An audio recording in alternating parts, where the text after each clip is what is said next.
Hey everybody, this is Greg-Petix, founder, curator, docent, and gift shop employee of the Petixonian Institute of Comic Book Studies.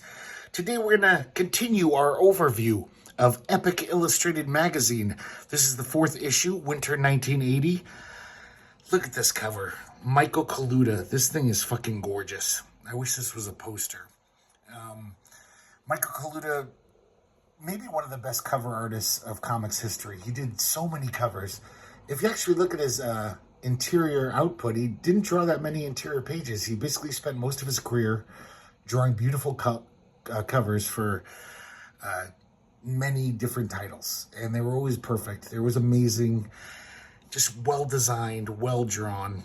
This is a total example of that. This is gorgeous. The colors are so rich and nice. And oh man, this is good stuff. You can imagine, I bought this comic when I was 13. You're a 13-year-old boy, you see this, you're gonna have to change your underwear after that. That's some nice stuff. I just wanna, maybe, I could just make a video of that for 20 minutes, just show you that cover. It looks like the ads are getting a little more upscale in Epic. Maybe their sales are doing better. They got this movie that nobody remembers, but it was a major motion picture. Brute Cologne. That's, at least I've heard of it. Contents page. Some weird ad for kind of a Dungeons and Dragons type thing. Archie Goodwin's overview of all the artists and writers of the stories. Always kind of informative and fun. So let's get to the meat of the issue here. We got Metamorphosis Odyssey, Chapter 7, DeLorean Revisited by Jim Starlin, doing everything. I really like the colors in this one, just this deep blue. The whole comic is like this. So Akhenaten and Dreadstar are continuing their mission to stop the Zygodian Empire, the evil empire. And they're on this planet, DeLorean. And, you know, Dreadstar doesn't really know his whole plan. He hasn't really filled him in. He's like, this seems crazy. You know, a handful of us going up against this empire that has decimated half of the galaxy. I mean, how the fuck are we going to fight them? And he's like, tut tut. There's this ultimate weapon that, you know, I've hidden away. And he says, where is this? And Ignatin says, I don't have the faintest idea. He's like, what? So he says, what I did is I entrusted the key to this thing, to this weapon, to this artificial being, an immortal artificial being that I put on this planet 100,000 years ago. And this planet is completely demolished and devastated by the Zygodians. It's been nuked to the Stone Age. I don't think there's anyone left alive. Except for this guy, Jonas Soul, the artificial being. And Jonas is obviously not that happy. And he's very conflicted because he knows what Akhenaten's up to. You know, this weapon, what it will do. It's almost like the cure might be worse than the disease. But after seeing what the Zygodians did to his planet, because over 100,000 years, you know, he learned to love this world. It became his home. The Zygodians just killed everyone. And he realizes that maybe this is the only solution possible to get rid of the Zygodians. Even though it might fuck up a lot of shit. So he gives him the key. And Dreadstar offers to take him with him. He's like, hey, you could join us. You know, why do you want to sit here on a dead planet? He's like, no, I belong here. You know, this is my world. So they walk away. And as soon as they walk away, Jonas pulls out a laser gun and zaps his brains out. Commits suicide. And so Akhenaten and Dreadstar go off to continue their mission. And we'll see that next issue.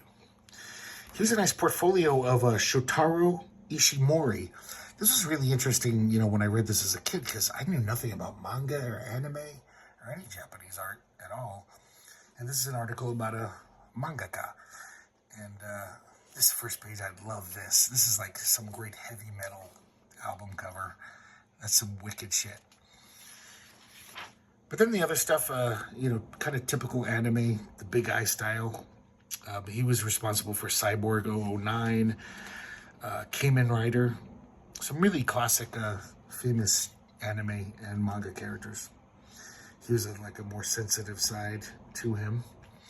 But as a kid, this looked kind of weird to me. I wasn't buying it. This whole manga, big eye style, I thought was too cute.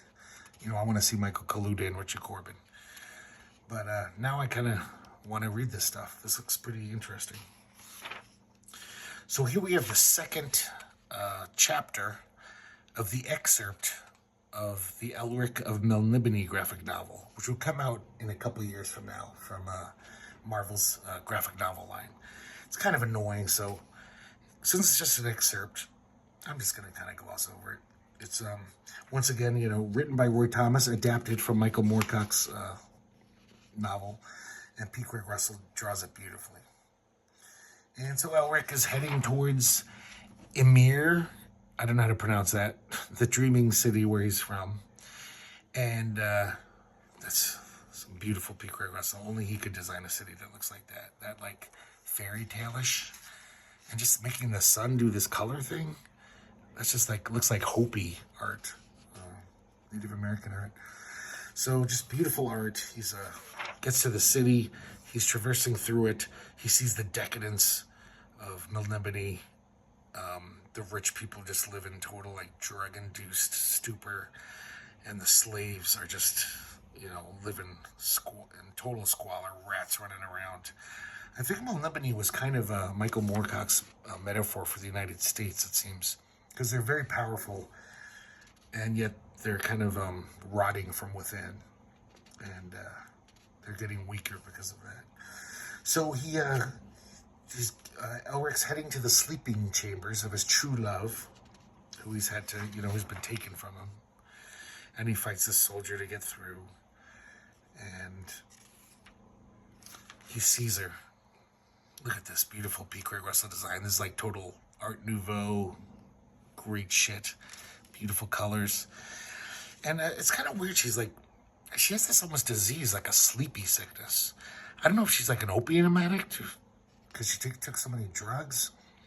But he can't wake her up. God, that's a great face on Elric there. And then his evil brother shows up, Warcoon. And through the door, he realizes it's Elric, and he sends his soldiers in to dispatch him, kill him. But Elric, being the sorcerer king that he is, he, with the blood of the first guy he kills, he chops off his head, and then he summons a demon using that sacrifice.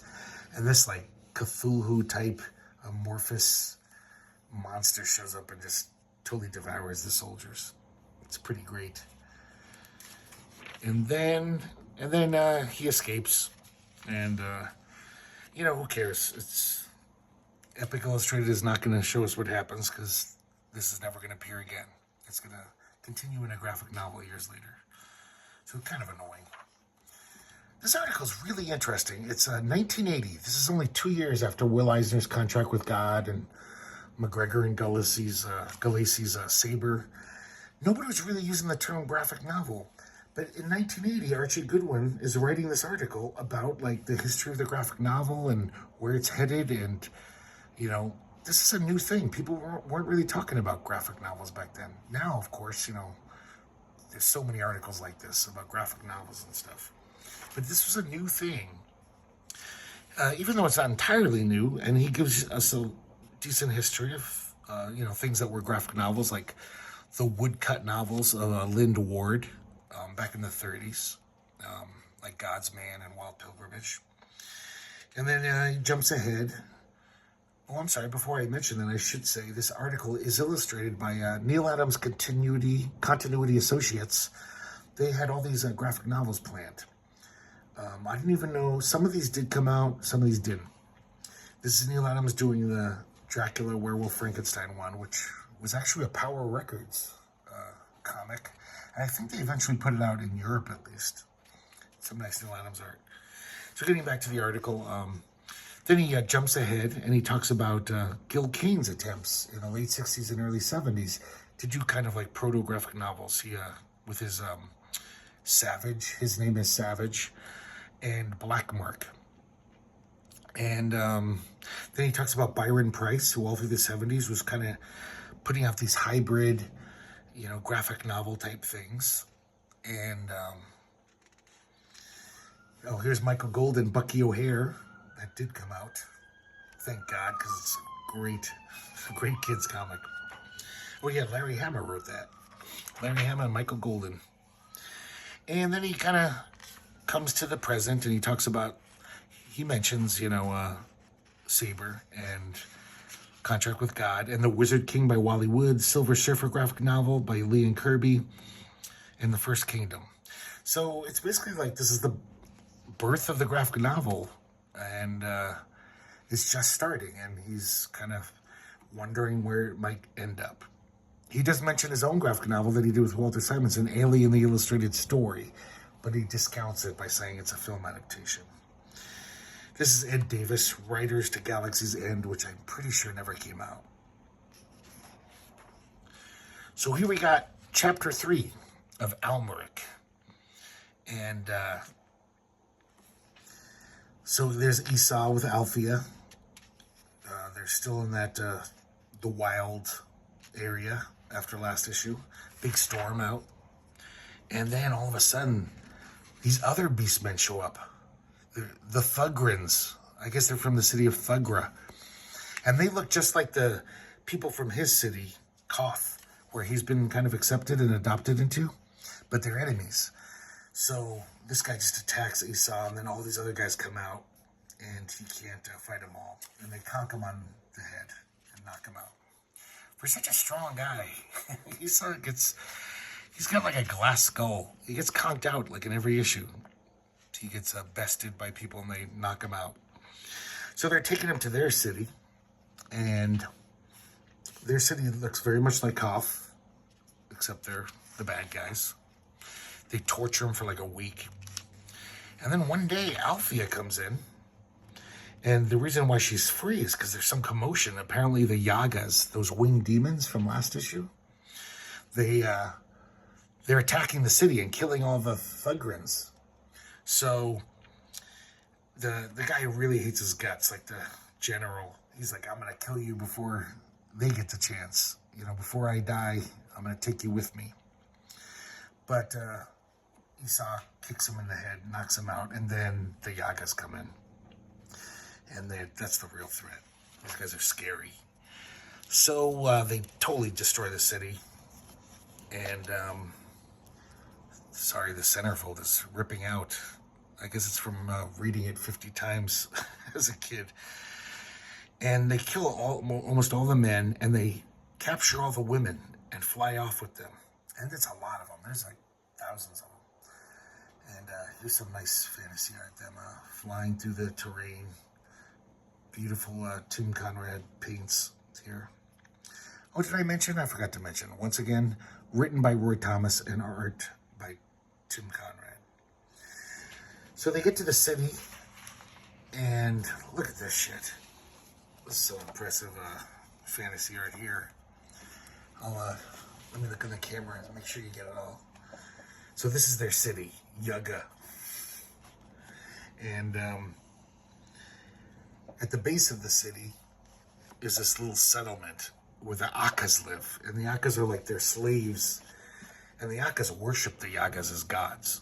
They're like, they're little slaves. So then it continues on page 91, so let's jump ahead. God, I'm so bummed about that centerfold ripping out. If anyone has an extra copy of Epic number 4, please send it to the address listed in the notes. So here we go. Esau is taken before the queen of the Yagas. She kind of takes a shine to him, just like all those old sci-fi books. The alien queen always wants to fuck the human hero. And he's not having it. They kind of like let him shower, bathe him, and feed him for a few days because I think she likes him.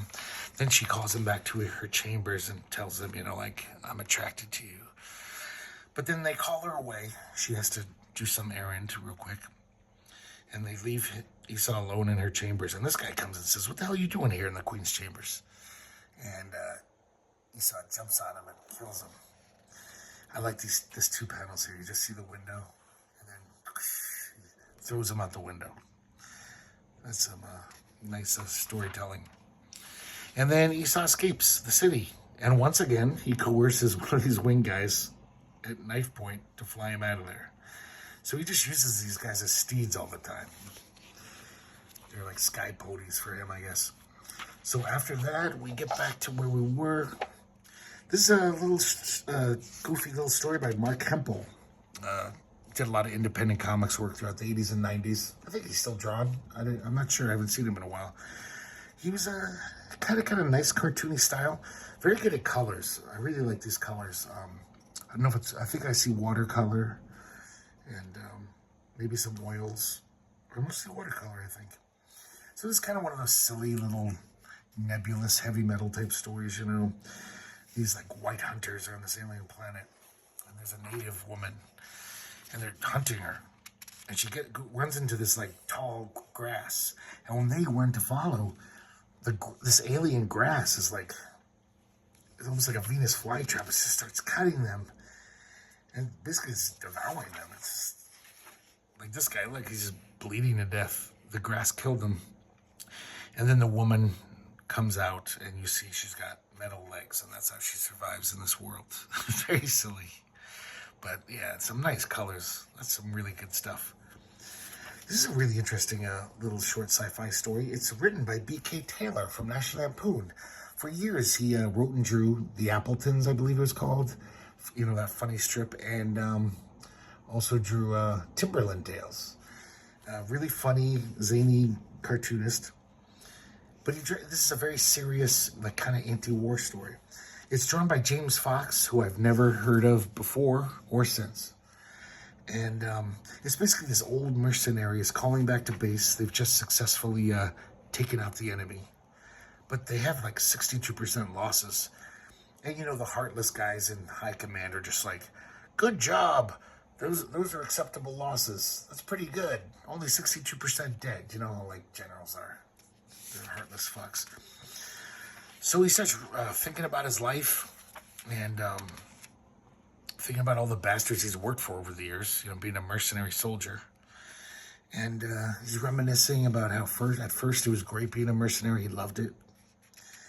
But, you know, he's old now, and just now it's ridiculous. He was an idealist. Not anymore. He just fights for money. And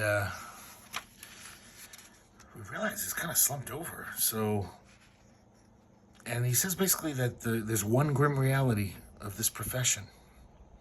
That all the fortune spent on death cannot buy me one more breath of life. So it's kind of sad ending. This guy's dying, I guess. We didn't realize he was wounded critically. And we got some letters. Oh, here we go. Another beautiful little Paul Kirchner enigmatic short. Just beautifully drawn by Paul Kirchner. This woman's walking her dog through a city, and all of a sudden the city is like breaking up. It's like an earthquake. And she's oblivious. Everyone around her is freaking out, just like you would.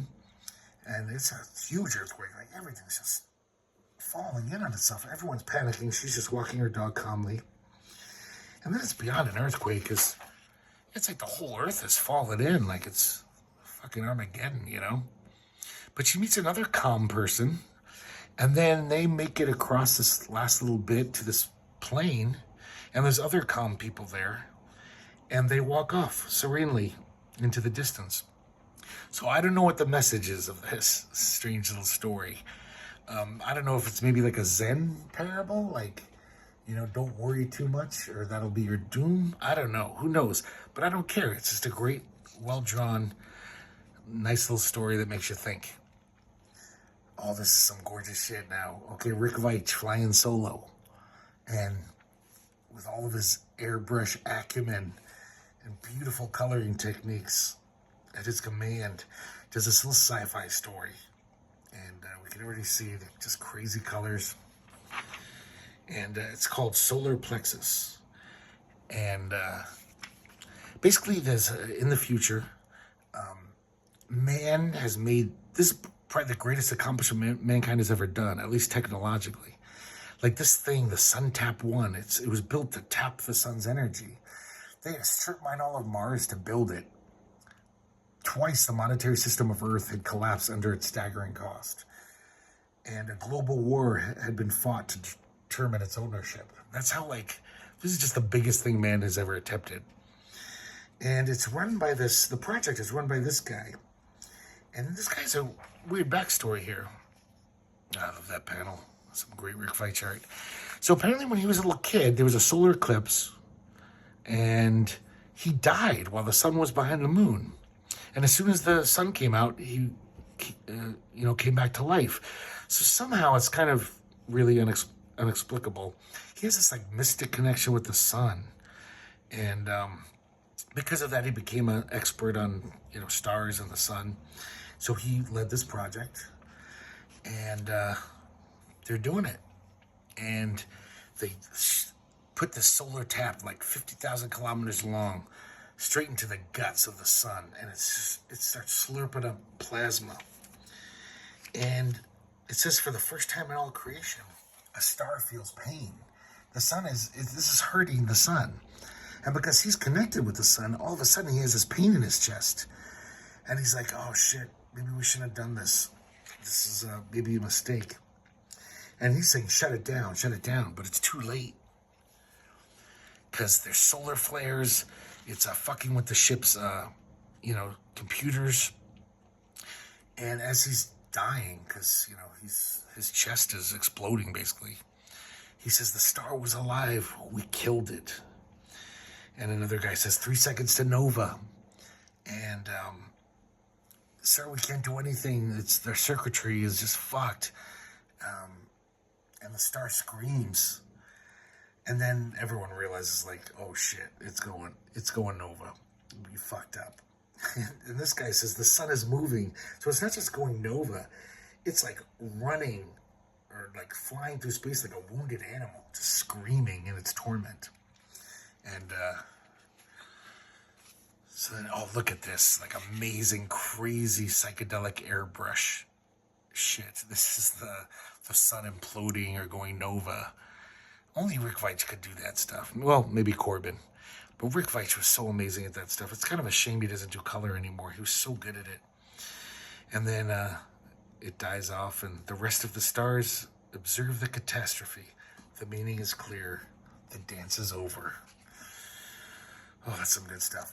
Okay, so next we have Sleeping Dogs, an adaptation of a Harlan Ellison short story by Ken Stacy, the Canadian cartoonist, artist.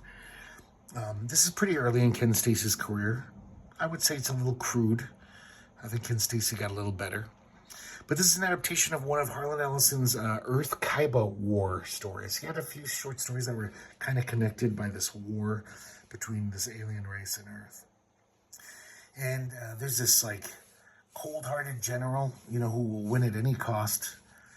But he's got this military observer who I guess he's ordered, they have to be there. This woman has to be there. And even though all she does is give him shit about all of his decisions, because he's a cold-hearted murderer, basically. He wants to win at any cost, so he's doing all this horrible stuff to win the war. And she's always basically saying, what the hell are you doing? You can't do that. That's against, the Geneva Convention or whatever they have in the future. But he's like, I'm in command. You can advise me or whatever, but I still get to do what I want to do. So, she's just giving him more shit. He hates her guts. He's angry. So he slugs her. And he just doesn't want to hear it, And she goes off to, nurse her wounds. And this soldier comes up and says, hey, he wants to talk to you again. And she's like, what? What, is he going to hit me again? But he's a stickler for the rules. So he says, yeah, you have to be here. You're required to be in attendance. And I want that in the report. So I called you here because they discovered these like 50 gigantic black cubes sunk into the earth of this tiny planet. Featureless, ominous, silent. Very much like the obelisks in 2001, but way bigger. And they're carefully spaced around the equator. So obviously it's like some alien intelligence is behind this. He calls them forts. He basically is treating it like a military threat. And even though it's this unknown quantity, an alien race, so he orders his army to just destroy it with all their firepower. Of course, she does not like that idea. She's like, this is insane. This is going to go on your record. You can't just do this shit. And he's like, I'm in command. You're just the advisor. I'll do what I want. And so every last bit of firepower is aimed at this thing. It does nothing. And she's still saying, like, you got to stop this. They're not the enemy. They just want to be left alone. Just don't do it. Because he orders that the starship in orbit, he says, here's the coordinates. Aim every inch of firepower at this thing. So the starship does it. This is like, enough weaponry to probably demolish half a continent. But the obelisk thing, the fort, sends the energy back and destroys the whole starship. And then it starts coming out of the ground. It's way larger than they imagined. It's huge, the size of a skyscraper. And everyone's like freaking out. They're like, oh shit. And the observer says, you got your wish. The war is over. Because now a third force has entered this Earth Kaiba war. These guys, and they're way more technologically advanced than either of them. And they just basically woke up the sleeping dog. So now they're going to have to deal with these guys, who are probably just going to, stay out of it until this guy did it. So he fucked up big time. Here's some more letters, and yeah, that's the end of the issue. Of course, we have our Yukon Jack ad. And also this, I never heard anyone drinking this. Champagne. I think it's so disgusting. It's a malt liquor that tastes like champagne. I don't think anyone who didn't live in a dumpster ever drank this, but they make it seem like these sophisticats are all loving their champagne. But that sounds really gross. Of course, I would try it if you gave me a bottle. I have to try that once. But these ads were on the back covers of lots of Epic. I'd never heard of it anywhere else. So that's it. Epic Illustrated number 4. Another great issue. And like I said, if you have an extra, please send it to me. I'm so sad that this one is falling apart. And I will see you next time here at the Petixonian Institute of Comic Book Studies.